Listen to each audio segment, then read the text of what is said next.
From the Moan Broadcast Center, I'm Frank Stolt, sitting in for Larry Mantle today on Air Talk, and we're talking about the use of oral cheek swabs at DUI checkpoints to determine not just alcohol levels, but also to detect the use of any drugs, including regular prescription drugs like Xanax, and of course things like marijuana and cocaine and ecstasy.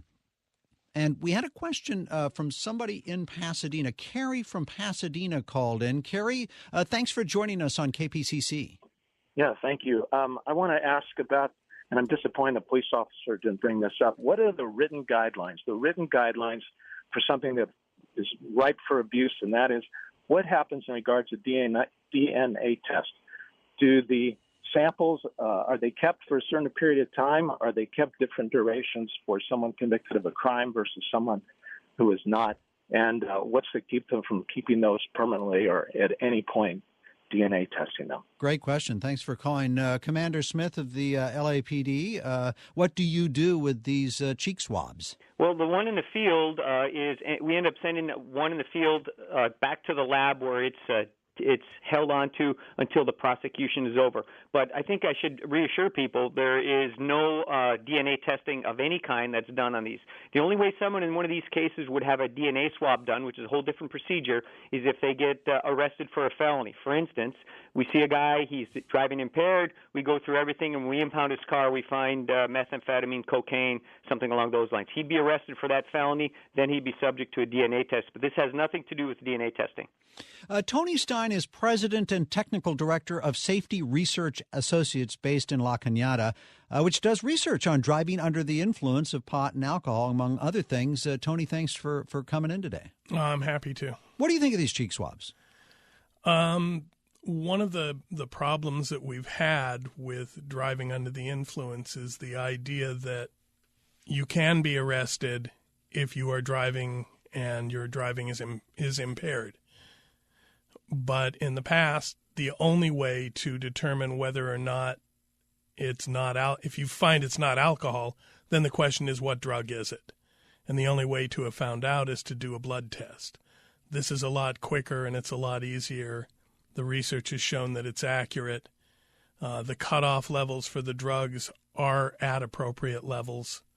So, what do you mean by that? Well, for marijuana, for example, there was an international body of researchers that gathered to try and come up with the lower limits for where someone would be impaired based on THC levels. And that body came up with 5 nanograms per milliliter. This swab will not show positive if you're below that 5 nanograms per milliliter. And as the commander said, marijuana is a unique drug in that you go up very quickly, but you come down very quickly. Typically, 3 to 4 hours after smoking, you'll be below that level.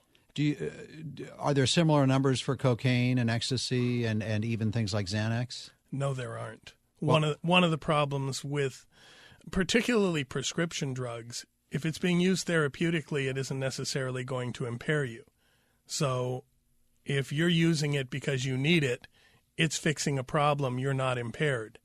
But if your child gets a hold of it out of your medicine cabinet and takes it recreationally, they could be at a lower level and still be impaired. Well, I think this is the issue that the criminal defense attorney Stephanie Arrache was raising, which was that there are benchmarks for alcohol, 0.08, and then the nanograms for the marijuana, but there are no benchmarks for any of the other drugs. So it's merely a positive test in any amount, plus the officer's determination that you're impaired. Right. And you've got to be driving pretty poorly to get pulled over in the first place. The research on alcohol, for example, shows that on a Saturday night when they're out there looking for alcohol-impaired drivers, typically the police get 1 in 200 to 1 in 300. And if you were to pick a Tuesday night when they're not looking for alcohol-impaired drivers, you get 1 in 2,000. So they're getting the worst drivers. So you've already done something that says you're not driving well. Unless it's a checkpoint. And if I'm an officer and I have any sort of question at all in my mind, why not go swab them real quick? And presto, they're positive for coke, and there is no well, cocaine might be different because it's an illegal drug, but the Xanax example is a better one. Presto, they're positive for that, and I'm gonna take them in.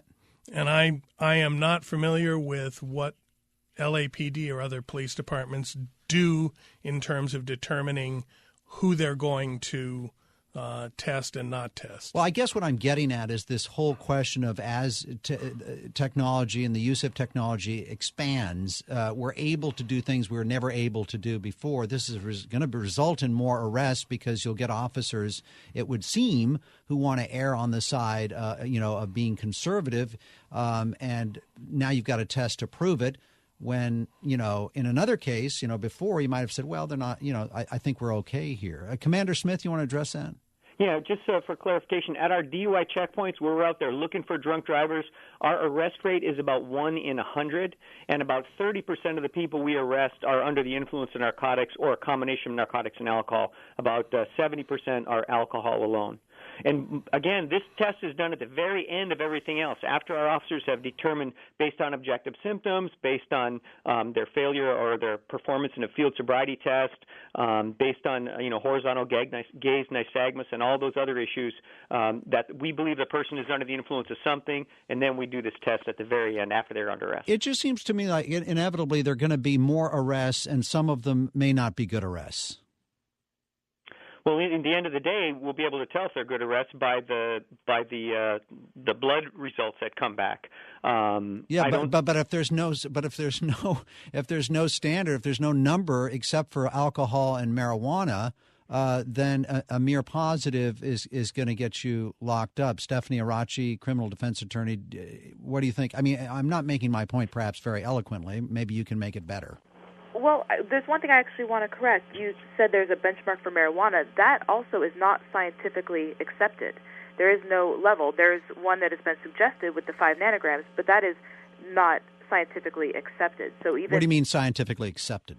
Well, while there might be one body who said that that's where the level of impairment is, there's other bodies who say that isn't, and that it's still being debated in the scientific community. There is no accepted research like with the .08. There's no scientific research stating that is the level of impairment. Tony Stein of Safety Research Associates? That's actually not quite correct. There's the international body that was convened basically included about 90% of the people doing the research, and they've come up with suggested guidelines. Those have not been implemented. They're not legal. They haven't been codified the way alcohol has. Alcohol, we have a vehicle code section that says you are presumed to be under the influence if you're at .08 or over. We don't have that for marijuana, I agree. Do you follow the legal? You don't follow the legal issues as much, do you? Not as much. So, Stephanie, one other quick comment from you. This likely will end up in court. What do you think it will? The case would turn on if this is challenged?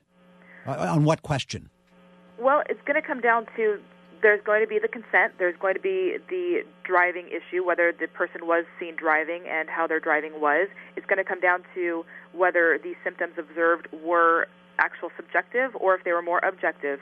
Saying somebody has red eyes is not an objective classification. It's more subjective based on how the officer feels at the time. And when it does come down to court, I hope that I am a part of the legal team that's going after these because I think that they're terrible. Okay, and perhaps thank you so much. We should end with you, Commander Smith. In any case, people should not be driving impaired tonight. And that's the bottom line. We've got, and just so people in Los Angeles know, we've got an army of motorcycle and traffic officers that are going to be out there tonight. This is not the night to take a chance. And really, there's no night to take a chance. But people should recognize that the chances of getting arrested tonight with the hundreds of officers that are out there looking are very high. Have a plan. don't drink and drive, use public transportation, or have a designated driver that's drinking zero, and have a great night. Yeah, or spend a couple bucks on a cab. And it's not just LAPD, it's Burbank and Anaheim and CHP, and everyone's going to be out enforcing. And a $50 cab ride is the best $50 you'll ever spend when the alternative is going to jail or injuring someone in a traffic accident. LAPD Commander Andrew Smith, who may be getting a new hairdo, I hear, in 2014. Stephanie Arrache, criminal defense attorney, and Tony Stein.